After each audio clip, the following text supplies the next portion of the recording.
Olá Brasil, a paz do Senhor Jesus e ao mundo inteiro, que Deus nos abençoe a todos abundantemente. Estamos aqui para falar este próximo sábado, onde Deus, Ele fará maravilhas na sua vida, na minha, na vida de todos nós. Na verdade, Ele já preparou o momento, Ele já preparou a mudança, a transformação. E se você quiser, se você tomar posse, como diz a palavra, se quiserdes e se me ouvirdes, comereis o melhor desta terra. Mas se recusardes e fordes rebeldes, sereis devorados à espada. Está em Isaías capítulo 1. Isso significa dizer que a oportunidade é dada, mas Deus não vai te obrigar.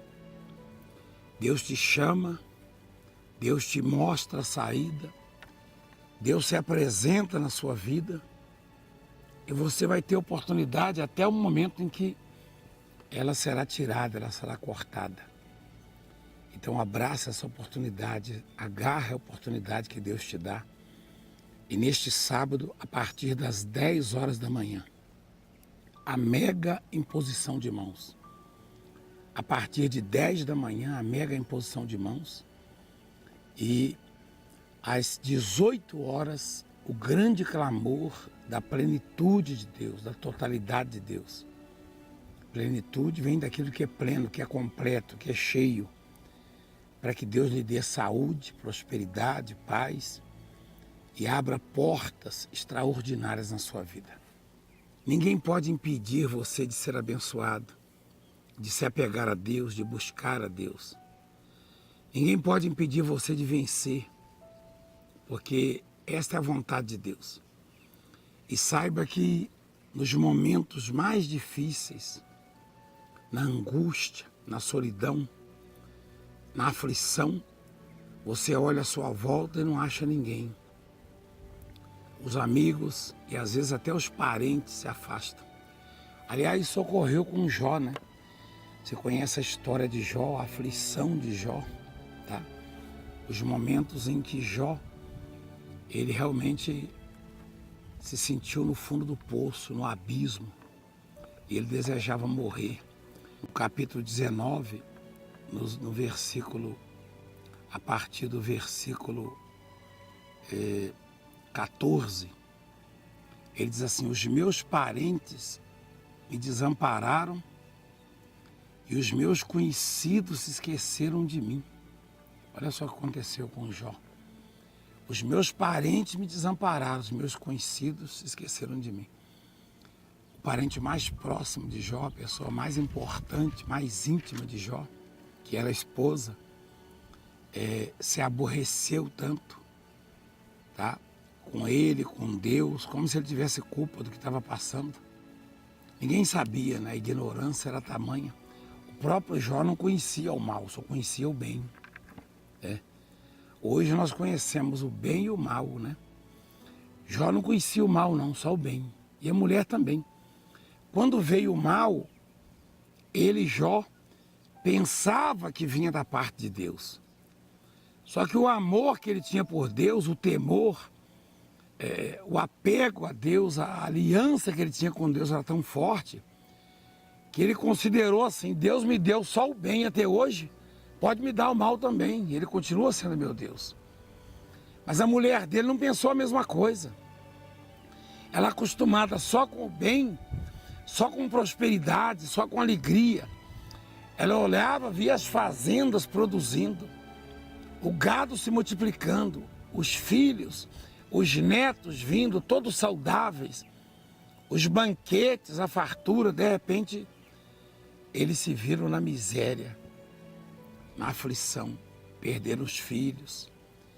E o Jó doente, a pele dele se apegando aos ossos. Ele raspava o corpo, né? Doente, ferido. E a mulher disse: amaldiçoa Deus e morre. Né? Até quando manterá a sua integridade? Ele falou: você fala como qualquer doida. Deus nos deu o bem, não pode dar o mal também? Ele não sabia que aquele mal vinha de Satanás. É claro, com a permissão de Deus. Mas Deus não fez o mal a Jó. Deus não faz o mal a quem o serve, a quem o teme, a quem o ama, a quem o busca, a quem confia nele. Pelo contrário, Deus ele tem o controle de tudo. Portanto, se a pessoa, ela por acaso o abandona, ela procura o mau caminho. Não foi o caso de Jó. Jó, Deus permitiu que Satanás agisse na vida dele para provar a fidelidade, a confiança, o amor. E foi provado, não a Deus, porque Deus sabe de todas as coisas. Aliás, Deus só permitiu que ele fosse peneirado, não foi a mulher dele, mas ele. Porque ele sabia que jamais seria traído por Jó, abandonado por Jó, né? E, de repente, você não está no estado, é claro que você não está no estado de Jó. Só Jesus passou mais do que ele, porque Jesus recebeu a carga de sofrimento de toda a humanidade. Mas Jó, ele chegou no limite. Ele chegou num ponto que ninguém chegou. Então ele diz assim, os meus parentes, olha só, versículo 14, né? 19 e 14, os meus parentes me desampararam e os meus conhecidos se esqueceram de mim. Os que se abrigam na minha casa e as minhas servas me têm por estranho, os empregados dele. E vim a ser estrangeiro aos seus olhos. Imagina, Jó, ele tinha os servos dele, a quem ele pagava o salário ordenado para ser servido. Tinha muitos servos e servas. Só que ele virou um estrangeiro, ninguém o atendia mais, ninguém o obedecia. Aliás, as pessoas não queriam se aproximar dele. Por quê? Porque antes ele tinha tudo. Ele era muito rico. Então muitos se aproximavam dele. Ele era abraçado, comemoravam aquelas datas, né, importantes da vida de Jó, eram muito comemoradas, festejadas. E ele recebia presente, quando ele não precisava, né? Ele recebia. E os parentes demonstravam carinho, amor. Mas chegou um momento que ele não tinha nada para oferecer mais. Ele não era mais saudável, ele estava doente. Quando ele passou a precisar das pessoas, ele perdeu o valor. Porque a vida, infelizmente, o mundo é assim. Quando você precisa, você não tem valor. Não. Quando você ajuda, quando você supre a necessidade de muitos, você tem algum valor. Mas ele passou a ser estranho, estrangeiro, até aos olhos dos funcionários dele. E no versículo 16 ele diz assim, clamo o meu criado e ele não me responde. Ou seja, chamo o meu cunhado e ele não me responde. Que coisa, meu criado, né? Chamo o meu criado e ele não me responde. O empregado dele. Por quê? Porque ele sabia que Jó não tinha nada para dar, não tinha futuro para ele, tá? Ele não me responde. Tenho de suplicar-lhe eu mesmo. O meu hálito é intolerável à minha mulher. E pelo mau cheiro sou repugnante aos filhos de minha mãe, que são os meus irmãos. O corpo dele fedia. E ele era repugnante aos irmãos dele. Os irmãos se afastavam dele, se distanciavam dele. Até as crianças me desprezam. E querendo eu levantar-me, zombam de mim, porque não tinha força mais, cambaleava. Todos os meus amigos íntimos me abominam. E até os que eu amava se tornaram contra mim. Os meus ossos se apegam à minha pele. E a minha carne, os meus ossos se apegam à minha pele e à minha carne. Tá? E salvei-me só com a pele dos meus dentes. Aí ele clama, compadecei-vos de mim, amigos meus. Compadecei-vos de mim. Porque a mão de Deus me atingiu. Jó era um sujeito que supria todos que o cercavam. Ele era como uma árvore que dá sombra e as aves se aninham nela e comem dos seus frutos. e oferece sombra a muitos. Ele era tão abençoado que as bênçãos se estendiam a todos que se aproximavam dele. Mas chegou um momento que ele perdeu tudo. Ele perdeu os bens, ele perdeu a saúde. Ele cheirava mal. E os amigos já não eram mais amigos. Não. E aqueles a quem ele amava e pensava que gostavam dele, se afastaram dele, até os parentes. Até a mulher disse para ele morrer. Amaldiçoa Deus e morre. Quer dizer, ele chegou num momento crítico da vida. E aí ele percebeu que só tinha um que gostava dele de verdade, que o amava, que queria o bem dele, tá? E que era companheiro de todas as horas, que nunca tirou os olhos dele. Mas quando ele confessou isso, quando ele demonstrou fé, esperança em Deus, porque o que ele passava, né? O que as pessoas passam, fazem as pessoas perder a esperança às vezes. Aliás, a palavra diz, né? A esperança que se adia, ela faz adoecer o coração. Ou seja, quando você tem uma esperança, uma expectativa, e é frustrado naquilo, não vem no tempo que você espera, a tendência é enfraquecer a fé, a confiança, né? A tendência é você se perder.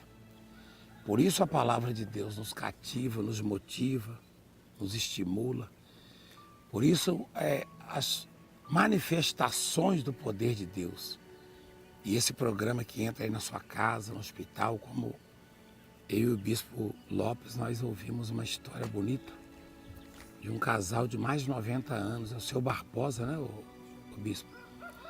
O seu Barbosa tem mais de 90 anos e a esposa também, lá próximo a 200 quilômetros de Barreiras, cidade de Barreiras, Bahia.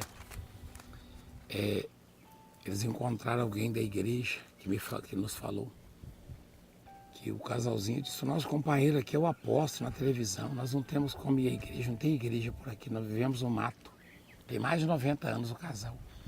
Seu Barbosa, o meu carinho, a minha fé, a minha esperança, o meu amor é para o Senhor e para a sua esposa, tá? E pode ter certeza que esse amor que arde no nosso coração tem chegado na sua casa, só sabe disso. E tem lhe fortalecido e te sustentado, porque é sincero. Aliás, você só percebe a sinceridade do mensageiro de Deus quando isso existe no seu coração, quando o amor é verdadeiro, quando se prega a palavra com amor, com fé, com esperança, com temor. O ouvinte, ele sente isso é transmitido. Quando as palavras são vazias, mesmo sendo bonitas, né, repetitivas, aquela coisa decorada, né, que a pessoa fala, às vezes como poema, mas não penetra no coração, na alma das pessoas. Quando Deus fala, você sente arder o coração. Aqueles discípulos ali no caminho de Emaús, né, eles conversavam com Jesus sem saber que era Jesus. Depois que souberam, quando Jesus se foi, um falou para o outro assim: você não percebia quando ele falava e ardia o coração? Quando Deus fala em nós, você sente arder o seu coração, tocar, no caso. Você sente a sua esperança aumentar, a sua fé. Você sente as suas forças se renovarem. Então o Jó, ele estava bem no limite mesmo da vida dele.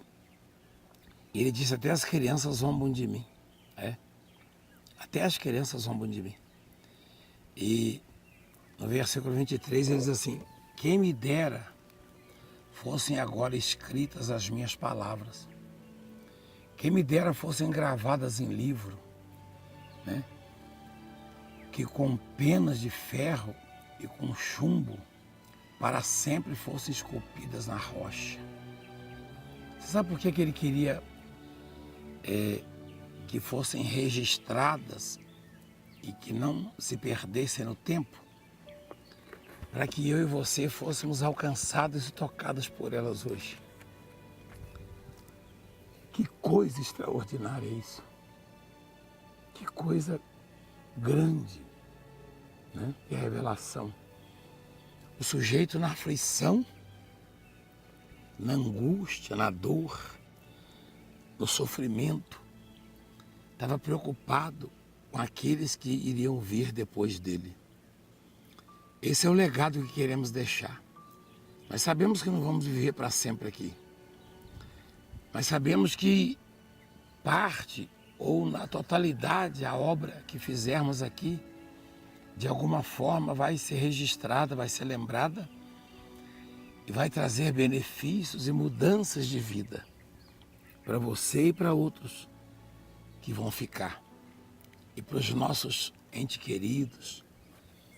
Então, o legado que Jó deixou para nós, e a coisa é tão extraordinária que vamos passar e outras gerações vão se fortalecer nas palavras, no exemplo e naquilo que Deus fez na vida de Jó. Ele queria gravar, a coisa era precária na época. Hoje eu vou deixar vídeos, eu vou deixar livros, eu vou deixar imagens, eu vou deixar palavras. A minha voz vai ficar por aí. Já teve homens de Deus que se foram e o que eles escreveram, registraram, tá? O seu legado ficou. O seu legado ficou. Recentemente aí, um homem de Deus abençoado, né? O missionário Davi Miranda, foi para a glória. E às vezes a gente está no carro, liga o rádio e ouve a voz dele, você percebeu? Isso é maravilhoso. Isso é maravilhoso. Então eu fico meditando às vezes nessa palavra, que o sujeito aflito, desesperado, machucado, amargurado, porque ele achava que Deus de alguma forma o tinha abandonado e não sabia, não conhecia o lado mal, ele não sabia que o diabo podia fazer isso, que Deus tinha permitido. E quando os filhos se foram e os empregados não davam mais ouvidos a ele não tinha nem como pagar o ordenado deles. Os amigos o abandonaram e os irmãos, os filhos da mãe dele, como ele fala, o tinham como repugnante. E o hálito dele, o cheiro, o mau cheiro do corpo dele, das feridas, e o próprio hálito fazia um mal à esposa, e ela o rejeitava, o evitava. Ele então disse: quem me dera fossem agora escritas essas minhas palavras, quem me dera fossem gravadas em livro. Imagina se Jó soubesse que isso seria registrado desta forma e que nos abençoaria. E ele é como quem lamenta, né? Ele queria que a história dele ficasse gravada, porque lá no fundo ele sabia que Deus estava de olho nele e que Deus existia, que Deus faria justiça. E ele diz assim, que com pena de ferro e chumbo para sempre fossem esculpidas na rocha, porque eu sei que o meu Redentor vive e por fim se levantará sobre a terra. Depois, revestido este meu corpo da minha pele e minha carne, verei a Deus. Depois, revestido este meu corpo da minha pele, em minha carne, verei a Deus. Em minha carne quer dizer ainda vivo. Que coisa maravilhosa, né? As dificuldades, as adversidades e as muitas barreiras, o opróbrio, né, a vergonha, as humilhações do mundo, às vezes deixam pessoas sem esperança nenhuma. Às vezes deixam as pessoas no limite da fé, da esperança, do amor. Enfim, elas se perdem. Aqueles que se suicidam chegam a esse ponto. E talvez você esteja num momento tão difícil da sua vida que você acha que não vale a pena mais viver. Você não consegue mais contato com seus amigos do passado. você percebe que na verdade não eram seus amigos de verdade. E a decepção, a frustração, enfim, o fato de você ter descoberto que não eram seus amigos de verdade, né, isso faz doer o coração, a alma, machuca. E Jó, ele perdeu os amigos também. E a própria esposa dele o abandonou, o desprezava, né? Tinha nojo dele. Então ele queria que aquilo fosse gravado por uma razão, que é o versículo 25. Porque ele sabia que o quadro iria se reverter. Lá no fundo ele sabia disso. Que a coisa iria mudar. E aí ele diz assim, depois que ele confessa, eu queria que fossem gravados, escritos ou esculpidos, feito em gravuras mesmo na pedra ou em algum lugar, em alguma chapa de ferro, de metal. Porque, versículo 25, Jó 19, 25, porque eu sei que o meu Redentor vive, ou seja, Deus, né? E por fim se levantará sobre a terra, depois de revestir este meu corpo, da minha pele, em minha carne verei a Deus. E foi exatamente o que aconteceu. Eu vou mostrar o capítulo 42 para você ver o que aconteceu. Chegou o momento que Deus se zangou com os amigos de Jó, entre aspas, né? Amigos, entre aspas, porque eles acusavam Jó. E Deus iria amaldiçoá-los. E Deus disse que só tinha um caminho, uma chance deles não serem amaldiçoados. É se Jó intercedesse por eles. Então no versículo 42 diz assim, então, aliás, é isso mesmo, versículo 42, versículo 10, capítulo 42, versículo 10. Mudou o Senhor a sorte de Jó quando este orava pelos seus amigos. E o Senhor deu o dobro de tudo que antes possuíra.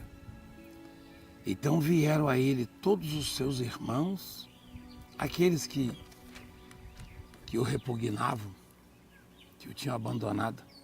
Vieram a ele todos os seus irmãos e todas as suas irmãs, e todos quantos dantes o conheceram,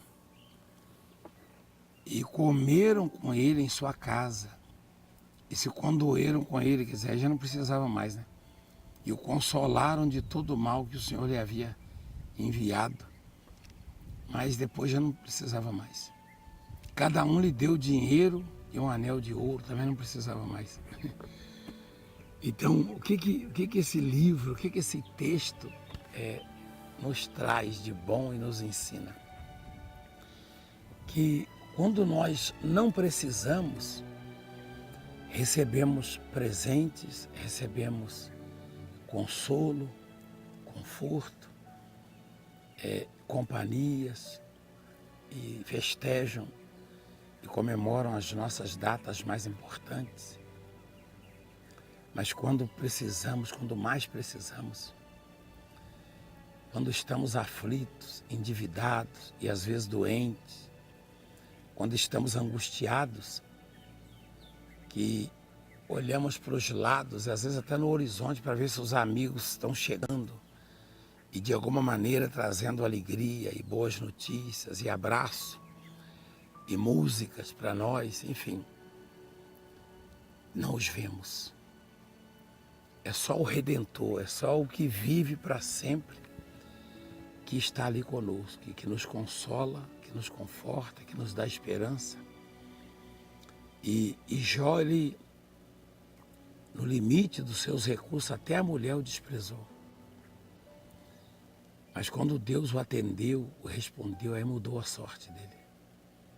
Aí vieram de toda parte, tá? E ele comemorou com eles. Jó, ele era um sujeito de Deus, um sujeito totalmente de Deus, um sujeito cujo coração era a morada de Deus. Então, de repente você está num momento difícil da sua vida. E tem uma saída para você e a palavra mostra. E essa saída é você se apegar a Deus, é você colocá-lo em primeiro lugar, em primeiro plano. E às vezes os nossos sentimentos nos traem.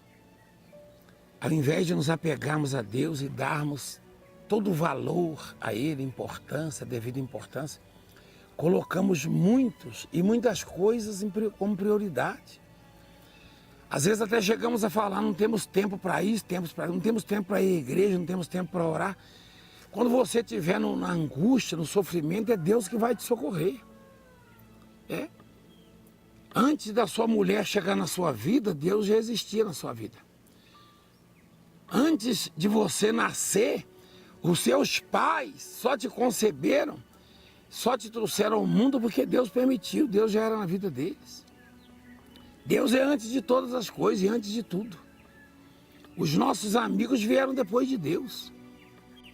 As nossas conquistas vieram depois de Deus. Não se iluda com nada, nem com amizades, nem com conquistas, porque quem vai te socorrer, até porque Deus não precisa do que você tem. Deus não precisa da sua casa, do seu carro, do seu dinheiro.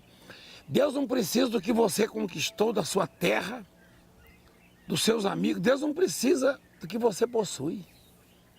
Quando Deus nos convoca para dar ofertas, para devolver o dízimo, na verdade é a oportunidade para sermos abençoados, é para provar a nossa fé, a nossa confiança, o nosso amor.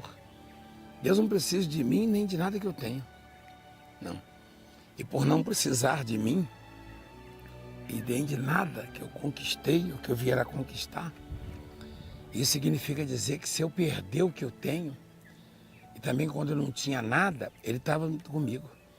E se eu perder tudo que eu tenho, a cama que eu durmo, se eu perder o chão que eu piso, Ele vai estar comigo.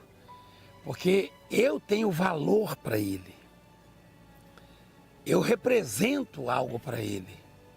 Quando Ele deu o Filho por mim, não é para que eu desse a minha casa para Ele, eu não tinha nada. Quando Deus deu o Filho dele por mim e por você, não deu pensando naquilo que temos, não. Pelo contrário, o que temos é dele. Eu vou morrer e vai ficar para Ele. Meus filhos vão morrer e vai ficar para Ele. Meus netos vão morrer e vai ficar para Ele. Meus bisnetos vão passar e vai ficar para Ele. Deus é dono de tudo. Deus gosta de você, é de mim. Ele quer você, não quer que você tenha. Quando você apresenta o seu dízimo, a sua oferta, Ele te dá 1000 vezes mais. Porque Ele é dono de tudo. Não se iluda, não. Não tenha uma visão mesquinha, presa às coisas que esse mundo nos apresenta, não, ou te apresenta, não. Volte-se para Deus, entenda. Entenda. Porque Jó, na fartura, na prosperidade, porque ele era riquíssimo, o mais rico, não tinha ninguém como ele. Ninguém. E ele amava Deus. E quando ele viu até a própria mulher o repugnar, o amaldiçoar, o evitar, ele continuou amando a Deus e confessou: eu sei que o meu Redentor vive. E a qualquer momento Ele vai me restaurar. E na carne, ou seja, ainda vivo, eu verei a Deus. Ele viu a Deus. Tem uma parte aqui que ele fala assim, que eu te conhecia só de ouvir. Que coisa linda, né? O versículo 1, ele diz assim: então respondeu Jó ao Senhor: bem sei que tudo podes. Como é que pode, na situação que ele estava, confessar isso? E nenhum dos seus planos pode ser frustrado. É fácil o sujeito com fazenda, com dinheiro, com saúde, com um bom emprego, com uma casa para morar, com uma família saudável, acreditar na existência de Deus. Mas ele, no seu limite, ele diz assim: bem sei que tudo pode. E nenhum de seus planos pode ser frustrado. Olha só. Quem é aquele, como disseste, que esse conhecimento encobre o seu conselho? Na verdade, falei do que não entendia. Coisas maravilhosas demais para mim. Coisas que eu não conhecia. Escuta-me, pois havia dito, e eu falarei. Eu perguntarei e tu me ensinarás. Eu te conhecia só de ouvir, mas agora os meus olhos te veem. Por isso me abomino e me arrependo no pó e na cinza. Agora os meus olhos te veem. Que coisa linda, porque Deus se manifestou a ele após ele ter confessado: eu sei que o meu Redentor vive. Foi aí que Deus mudou a sorte dele. E tudo que ele perdeu, ele recebeu em dobro. Filho, o mesmo número. Tá? O mesmo número de filhos. 10 filhos. Né? E ele já era o mais rico e Deus deu o dobro de tudo. Nunca houve ninguém como esse homem na época. Contemporâneos dele. Ele era o mais rico entre todos. Nenhum vizinho, nem distante dele, ninguém. Ele era o mais renomado, mais conhecido. As pessoas falavam: existe um homem chamado Jó, ele tem isso, tem aquilo. Mas Deus era a prioridade na vida dele. Neste sábado eu quero você conosco, eu vou fazer esse clamor. Eu vou provar para você que o nosso Redentor vive, que o Deus da Bíblia está nessa obra, nesse ministério. Sábado, a partir das 10, estaremos impondo as mãos e às 18 ministrando. No dia 31 vamos estar em São Tomé e Príncipe. No dia 19, na sexta-feira santa, no Expo Minas, lá em Minas Gerais, estaremos com você. E eu queria que você estivesse participando. Esteja sábado agora, saia de longe, de perto. Teremos ali mais de 1000 obreiros. Na verdade, 3000, né? Obreiros e obreiras. Mais de 500 bispos e pastores. Vai ser forte demais o que Deus vai fazer. E nesse sábado você vai apresentar a Deus uma oferta simbólica, de R$70 neste sábado, toda a multidão. E os que me ouvem de longe vão fazer isso diretamente em uma das contas da igreja, abençoando esta obra, servindo a Deus. É simbólico apenas, porque R$70 de uma pessoa não paga a conta de luz da menor igreja nossa. Mas muita gente, milhares de pessoas ajudando, paga esse programa de televisão. Então invista na obra, investe na obra, ajude a obra de Deus, seja dizimista fiel, tá bom? E domingo às 7 da manhã em Santo Amaro, 10 no Brás. Vamos orar agora, vamos falar com Deus, prepara o seu coração. Pai querido, Pai maravilhoso, Pai amado, nós entramos em oração na Tua presença e invocamos o Teu nome. Está escrito que todo aquele que invocar o nome do Senhor será salvo. Toca na vida deles, Pai, para abençoá-los, para libertá-los, para transformá-los. Abra as janelas dos céus e derrama bênçãos sem medida. Faz milagres, faz maravilha, faz o Teu nome ser glorificado. Consagra esta água e quem beber receba vida. Em nome do Pai, do Filho e do Espírito Santo, para a glória do Senhor. Amém. Beba da água abençoada. Graças a Deus. Deus abençoe e voltamos a qualquer momento em nome de Jesus.